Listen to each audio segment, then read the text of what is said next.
Alléluia. Que l'Éternel vous bénisse au nom puissant de Jésus-Christ de Nazareth. La tortue ne donne pas naissance à des chiens. La chienne ne donne pas naissance à des tortues. Le lion ne donne pas naissance à des éléphants. L'éléphant ne donne pas naissance à des léopards. Et si Dieu fait aussi des enfants, c'est qu'il fait des enfants de Dieu. Et si Dieu fait des enfants qu'on appelle des enfants de Dieu, alors ce sont des dieux. Nous allons lire dans Jean 10, 34.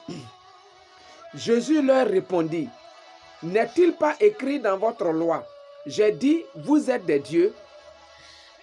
Lisons également dans Psaume 82, verset 6. Il est écrit, et je lis la parole de Dieu, « J'avais dit, vous êtes des dieux, vous êtes tous des fils du Très-Haut. » Dieu a des enfants.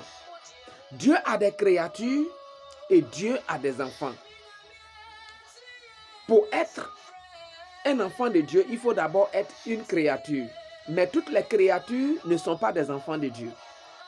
Bien-aimés, quand nous lisons dans Psaume 8, à partir du verset 4 jusqu'au verset 6, il est écrit, « Qu'est-ce que l'homme pour que tu te souviennes de lui?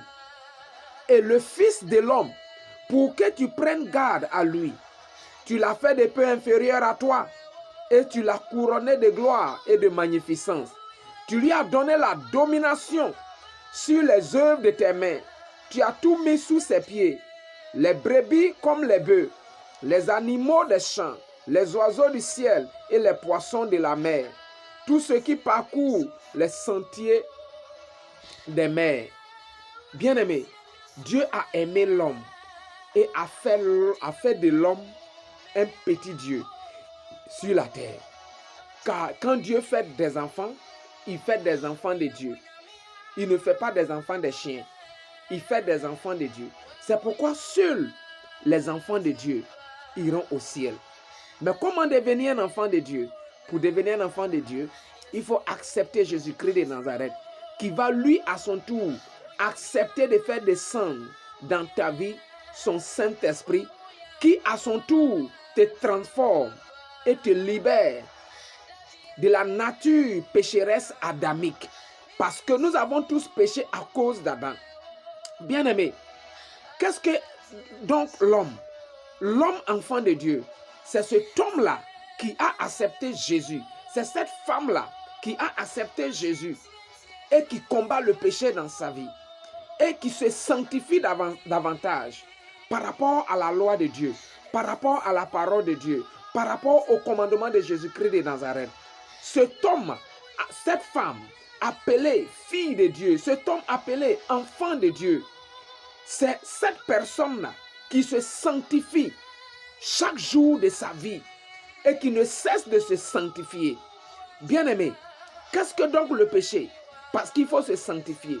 Le péché, c'est le seul problème de l'homme. Avec le péché, l'homme, l'être humain, perd sa place dans la présence de Dieu, comme Adam a été. Adam a perdu sa place devant Dieu. Il a même été chassé du jardin, du paradis terrestre, où Dieu l'avait placé, à cause de son péché. Voici ce que le péché peut faire. Ton péché qui t'habille, ton péché qui paye ta maison, ton péché qui te donne tous les privilèges terrestres, matériels sur cette terre, ce péché qui te donne la gloire dans le quartier, dans ce village-là, dans cette ville-là, dans ce pays-là, dans cette nation-là. Ce péché qui te donne tout, qui te donne à manger, ce péché-là t'a déjà séparé de Dieu. Ton seul problème, ce n'est pas une maladie quelconque, ce n'est même pas la mort, mais c'est le péché dans lequel tu vis. Si jamais tu vis dans un péché quelconque. Bien-aimé, le seul problème de l'homme, c'est son péché. Si l'homme peut arriver à s'écarter du péché, l'homme n'aura plus de problème. Le seul péché de l'homme, ce n'est pas la pauvreté. Ce n'est pas le manque du matériel ou de l'argent ou de quoi que ce soit. Mais c'est le péché, le problème de l'homme, c'est le manque de la présence de Dieu dans la vie de l'homme. Bien-aimé, fais tout possible, fais tout ton possible pour écarter ce péché dans ta vie là. Pour l'écarter complètement. Et mène une vie de sanctification. Tu verras la gloire de Dieu. Que son nom soit béni dans ta vie et que toi tu sois béni. Stay blessed in Jesus' name. Amen.